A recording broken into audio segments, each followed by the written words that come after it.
Kaixo Joseba, ni June naiz eta gaur Rioja Taberna erakutsiko dizuet.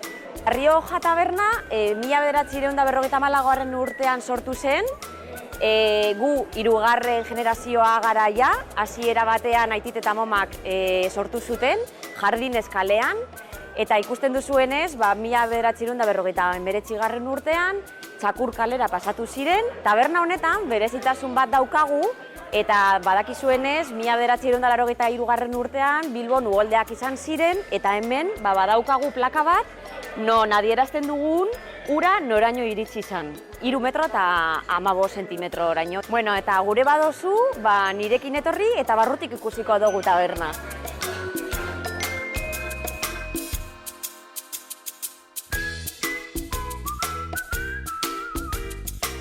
Bueno, hemen ikusten dozunez, sortzaileak aitit eta amama izan ziren, hemen daukagu aitite Gabriel, amama Petra, eta beraiek sortu zuten negozioa.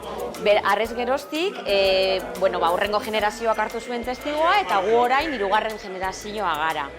Ona, gure tabernara, mota guztietako jendea etortzen da, eta lehen erakutsi dezuedan plakari esker, atzerritar asko be etortzen zaizkigu. Bertoko giek, uraren neurri erakusteko ona ekartzen dituztelako, eta gero, barrura sartzen direlako jatera edo afaltzera. Eta anekdota moduan, kontatu, antzina, ametik oso gertu, irrati bat zegoela, eta Arriagara etortzen ziren ospetsu guztiak, gero ametik pasatzen zirela afaltzera, eta hemen ikusten genituela sarritan. Paco de Lucía euki dugu hemen, Mocedades, bebai, sarritan egon da. Ona, jende asko etortzen da, bai bazkaltzera eta afaltzera ere. Gure tabernaren bihotza sukaldea da, eta berton Gabi sukaldaria daukagu, bera familiakoa da, eta berarekin utziko zaituztet. Guk betikoa egiten dugu. Makaiu pilpik saltxan, txipiroiak, tripakiak, denetarik. Salaritza bukatu nuenean, ona etorri nintzen, eta nire amamarekin hasi nintzen lanean. Orain, 21 urte daramat hemen lanean. Gure kasuelen sekretua, amamaren resetak ondo egitea da. Orain, prestatuko ditut mejillo batzuk Junerentzat.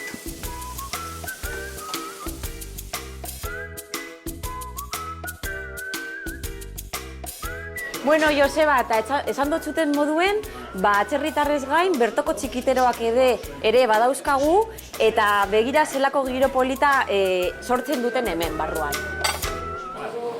Mi viejo San Juan, cuántos sueños forjé, en mis años de infancia, una tarde partí hacia extraña nación, pues lo quiso el destino,